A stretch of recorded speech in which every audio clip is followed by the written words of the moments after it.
There's a question most people spend their whole life avoiding. What if the feeling of being free is exactly how the system keeps you under control? What if you're not the one who just clicked on this video? Most of us would laugh that off. Of course I choose. I feel myself choosing all the time. But that's exactly where things start to crack. Every day, with the whole AI revolution exploding around us, this gets even more uncomfortable. Every week we watch something we thought was uniquely human. Writing, drawing, composing music, even holding a conversation, being replicated by a machine. A system made of zeros and ones, a big mathematical function that can learn patterns, generate options, choose between them. So what actually makes us human? If a model can also learn, decide, and reason in its own way, and if a machine can do all that just by following code, where exactly are we supposed to locate our freedom? There's this quiet story we live inside. Behind the eyes, there's a little I, me, who gets options, thinks about them, and then presses an inner button. Yes, this one. Neuroscience looks at that story, tilts its head, and goes, "Are you sure?" Back in the 1980s, Benjamin Libet asked people to flex their wrist whenever they felt like it, while he measured their brain activity. He saw a slow rise of electrical activity in the motor areas, the readiness potential, starting hundreds of milliseconds before people reported the moment they decided to move.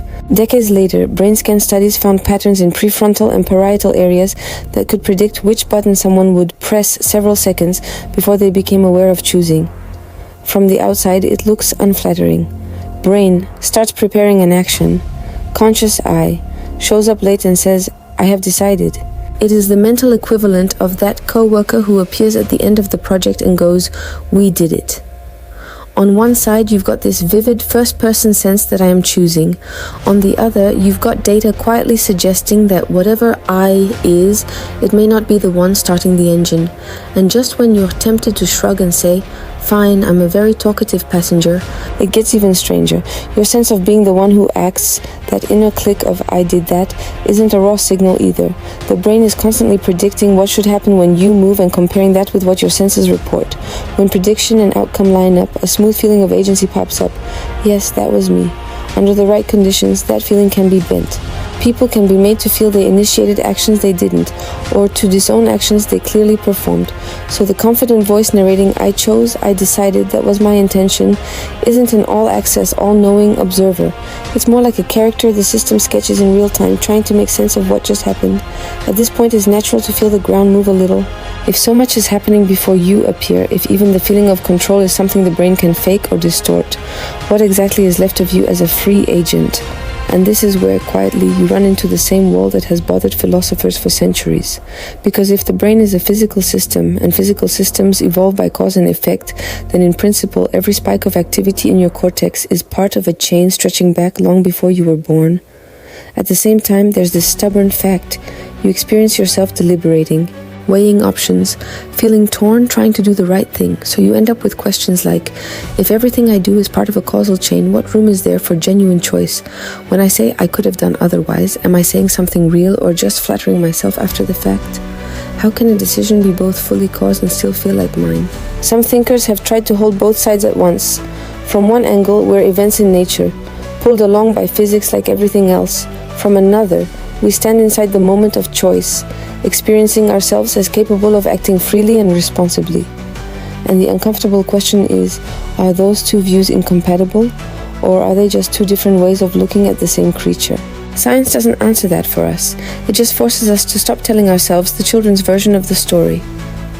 Meanwhile, psychology is running its own experiments, not on what we are, but on what happens when we believe one story or another. In a famous set of studies, researchers asked some participants to read passages arguing that human behavior is fully determined, that free will is basically an illusion. Others read neutral texts. Afterwards, everyone did a simple task where it was easy to quietly cheat and earn more money. The result? Those who'd just been nudged toward everything is predetermined cheated significantly more than the others, dialed down belief in free will for a few minutes, and honesty drops. Follow-up work has found similar patterns, weaken people's sense of agency, and they tend to help less and act more selfishly. Boost it, and they're more likely to show self-control and pro-social behavior. So now the tension is sharp. Look one way, and the brain seems to move first, before you know. Look another way, and living as if you're just a passenger makes you a worse passenger.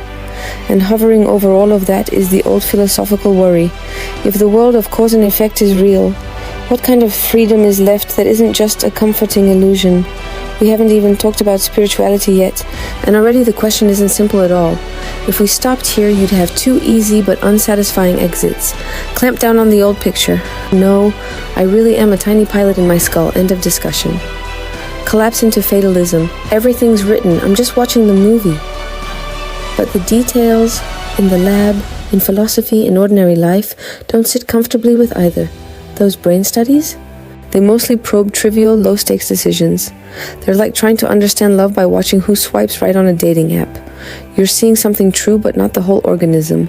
Zoom in, and some of that, the brain-decided first signal, looks more like random neural noise drifting toward a threshold. Make the choice more meaningful, and the clean timing lines get blurry. And remember, the sense of I did that is constructed too, via predictive and comparator mechanisms that can be pushed around. So we're dealing with a brain that clearly prepares things before awareness, a self-model that edits the story after the fact, a behavior system that reacts to whatever story it believes, and a philosophical landscape where cause and freedom refuse to separate cleanly. At this point, contemplating minds, the ones that sit, watch, and experiment from the inside, step in and quietly change the angle. They're less interested in proving a metaphysical point and more in asking, right now, how tight is the grip of habit? Is there any space around it? From that perspective, your life is very obviously conditioned. Biology, family, culture, repetition. But those patterns aren't set in stone. Notice what you rehearse and it grows. Starve a loop and it slowly weakens. An old spiritual verse puts it bluntly. We are what we think. All that we are arises with our thoughts.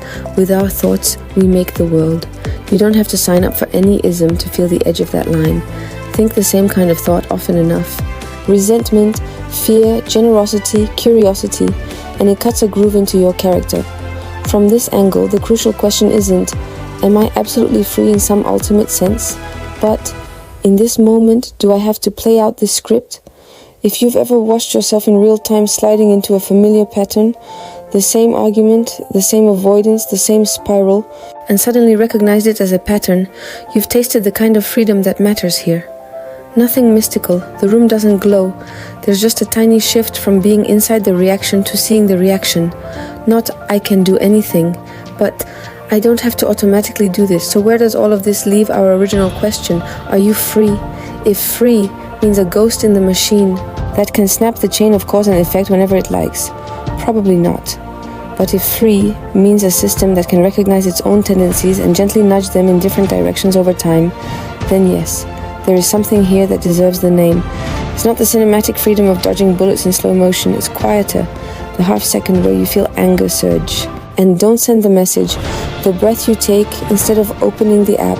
The moment you notice the old story starting up in your head and decide not to feed it this time. Every time that happens, the code changes a little. Different neurons fire, different associations strengthen. Tomorrow's autopilot isn't quite the same as yesterday's. The laws of physics stay exactly where they are. But the story of your life bends, a few degrees at a time. So maybe the sharper question to walk away with isn't do I have free will, a yes or no, a but. Where today did I feel that tiny opening between the script I always follow and the response I could grow into instead? Answer that, honestly, for a while.